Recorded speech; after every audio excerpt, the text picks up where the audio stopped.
नमस्कार, good morning. मैं doctor Shrikant Majumdar, assistant professor, Jawaharlal Nehru college Chakradharpur, under Kolhan university. आज फिर ऑनलाइन स्टडी में थर्ड सेमेस्टर की C7 core 7 paper management principle and applications.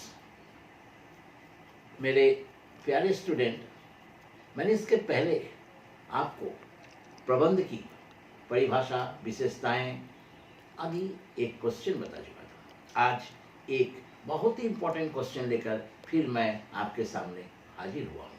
आइए इस क्वेश्चन को देखिए। Coordination is the essence of management. Coordination is the essence of management discuss. समन्वय प्रबंध का सार है, विवेचना कीजिए। अब सवाल कि समन्वय है क्या? कोऑर्डिनेशन किसी कार्य को पूरा करने के लिए छोटे छोटे जितने भी भाग और उपविभाग है उसे एक सूत्र में पिरोना, उसे हम लोग समन्वय कहते हैं। कोऑर्डिनेशन एक पहनने वाली हार की तरह गले में जो लॉकेट अगर बीच में छूट गया तो देखिएगा वो माला पूरा नहीं हो सकता। ठीक उसी प्रकार से किसी एक खंड को अगर रुक जाता है समन्वय में, किसी एक विभाग को, तो पूरा कार्य पूरा नहीं हो पाता है। समन्वय बहुत बहुत आवश्यक है। खेल में भी देखिएगा, फुटबॉल में अगर खेलता है खिलाड़ी तो गोल तक पहुंचने के लिए बीच के जो सेंटर फॉरवर्ड और लेफ्ट विंग, राइट विंग है, ये लोग बॉल को पहुंचाता है उन तक जो गोल करेगा। अगर ये नहीं पहुंचा पाते, अगर इनमें समन्वय नहीं है तो किसी भी हालत में गोल नहीं हो पाता है। ठीक उसी प्रकार से हर कार्य में समन्वय की बहुत बहुत आवश्यकता होती है। कोई काम अगर खराब होती है तो लोग कहते हैं, सुनेंगे कि इसके बीच तो कोऑर्डिनेशन ही नहीं था इन लोग के बीच, इसलिए कार्य अच्छा नहीं हुआ। इसलिए कोऑर्डिनेशन यानी समन्वय बहुत ही आवश्यक तत्व है। आइए, समन्वय प्रबंध का केवल एक कार्य ही नहीं, समन्वय प्रबंध का केवल एक कार्य ही नहीं अपितु प्रबंध का सार भी है। ये कथन, ये उक्ति प्रबंध के महत्व को विचार करते समय प्रबंध विशेषज्ञों कुंज एंड ओडोनिल ने कहा था। कुंज एंड ओडोनिल ने इस बात को कहा कि coordination is the essence of management, यानी समन्वय प्रबंध का केवल एक कार्य ही नहीं बल्कि प्रबंध का सार भी है। वास्तव में समन्वय एक धुरी है जिस पर प्रबंध रूपी पहिया टिका हुआ है। जहां एक और फेयोल, एलन, रीड एंड ब्रच आदि का यह मत था, ये सारे विशेषज्ञ है प्रबंध के, रीड एंड ब्रच आदि का यह मत है कि समन्वय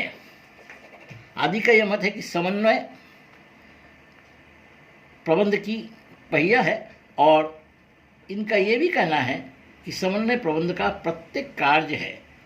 वही दूसरी ओर थियो हैनन तथा कुंज ओडोनिल जैसे प्रबंध शास्त्रियों का यह मत है कि समन्वय प्रबंध का पृथक कार्य नहीं अपितु वो प्रबंध की सभी कार्यों से जुड़ा हुआ है। प्रबंध का पृथक कार्य नहीं है समन्वय, इन लोग का कहना है, वो प्रबंध से जुड़ा हुआ कार्य है। आधुनिक प्रबंध की विचारधारा भी ये मानती है कि प्रबंध पृथक नहीं बल्कि सभी कार्यों से जुड़ा हुआ है। आइए, समन्वय प्रबंध के अन्य कार्यों की कुंजी है। कैसे? Coordination is the key of all management activities. समन्वय, आप तो जानते हैं प्रबंध का अन्य कार्य में निर्देशन, संगठन, नियोजन, संगठन, निर्देशन, नियंत्रण, अभिप्रेरण आदि कार्य है। यानी planning, organisation, direction, controlling, motivation, ये सारे प्रबंध के कार्य है। तो समन्वय प्रबंध के अन्य कार्य जैसे इन सारे कार्य को प्रभावी बनाने में महत्वपूर्ण भूमिका अदा करती है। समन्वय के अभाव में नियोजन करना संभव नहीं होता है और न ही नियोजन के उद्देश्य को प्राप्त किया जा सकता है। अब देखिए, एक बात यह है कि नियोजन की सफल क्रियान्वयन के लिए भी संगठन के विभिन्न स्तरों, विक्रयों, व्यक्तियों की क्रियाओं के सामंजस्य होना अत्यंत आवश्यक है। यानी नियोजन सफल होने के लिए सभी स्तरों के साथ तालमेल बैठाना यानी समन्वय होना जरूरी है। दूसरी तरफ निर्देशन की एकता के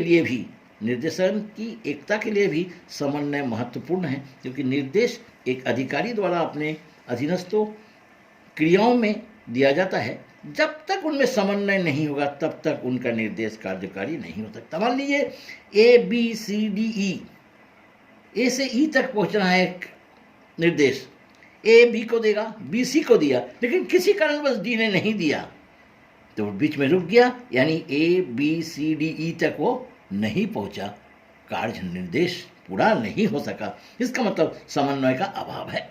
ये समन्वय का अभाव होने से निर्देशन भी पूरा नहीं हो सकता है।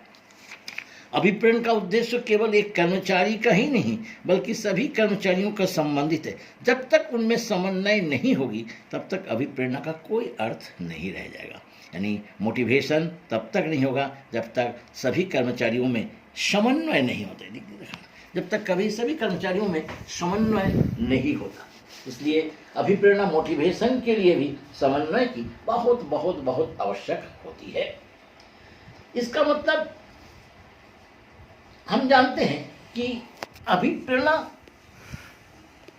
समन्वय का एक भाग है, एक अंश है। तो इस प्रकार से हम देख लेते हैं कि नियोजन, प्लानिंग तभी सक्सेसफुल हो सकती है, संगठन तभी सक्सेसफुल हो सकती है जब सबके बीच समन्वय होगी। अब देखिए, थियो हाइमन के अनुसार प्रबंध की कोई कार्य क्यों ना हो, चाहे वो नियोजन हो, संगठन हो, नियंत्रण हो, नियुक्ति हो, आदेश देना हो, सभी में समन्वय की आवश्यकता होती है। कितने सुंदर बात उन्होंने लिखा कि प्रबंध के सभी कार्य, देखिए, नियोजन, संगठन, नियंत्रण, नियुक्तियां, आदेश देना हो, सभी में समन्वय की आवश्यकता होती है। बिना समन्वय के इन सारे कार्य बेकार हो जाते हैं। उदाहरण द्वारा स्पष्टीकरण कर सकते हैं। मांग, जैसे मान लीजिए मांग, उत्पादन तथा विक्रय, इन तीनों क्रियाओं को ही लीजिए ना।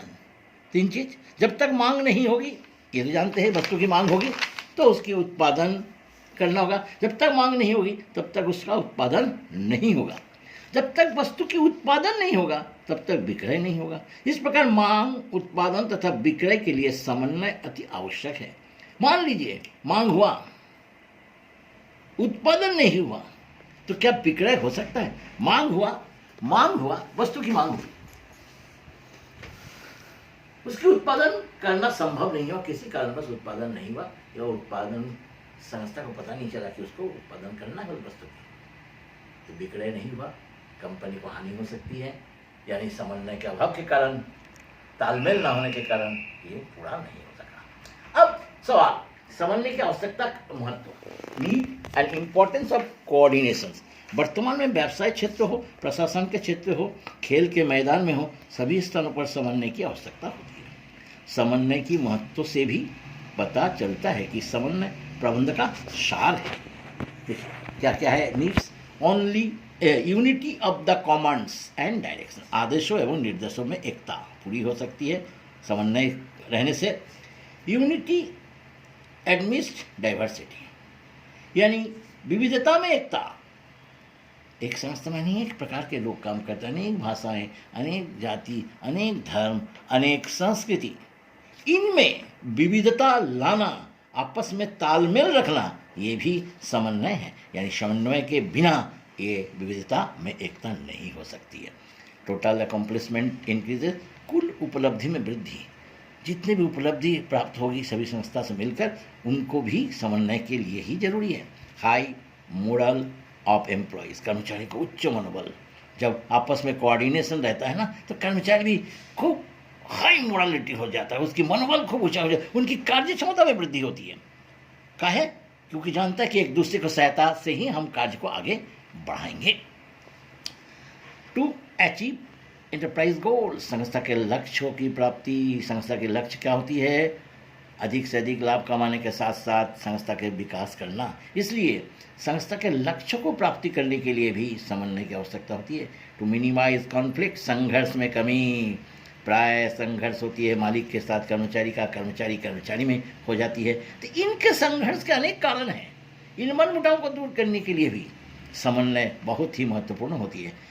बेस ऑफ मैनेजमेंट प्रोसेस, समन्वय प्रबंध प्रक्रिया का आधार है, आधारशिला है। समन्वय के बिना जितने भी कार्य है, मैंने कहा ना, प्लानिंग, ऑर्गेनाइजिंग, डायरेक्टिंग, मोटिवेशन, सारे के सारे बेकार हो जाएंगे अगर समन्वय नहीं होते। इसलिए समन्वय उनकी बेस है, आधार है। आवश्यकता को विश्लेषण करने पर समन्वय का प्रबंध के मुख्य स्थान है, जो प्रबंध का सार है, पता चल जाता है।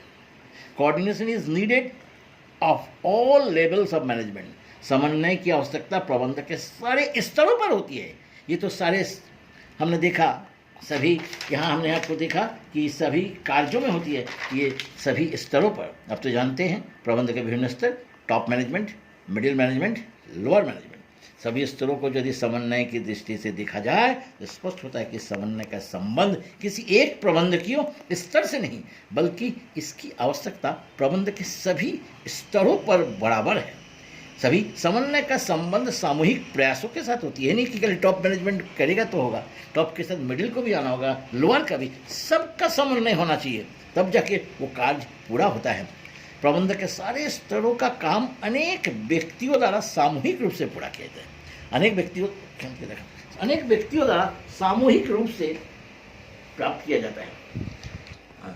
तो अतः हम कह सकते हैं कि समन्वय की आवश्यकता प्रबंध के सभी स्तरों पर होती है।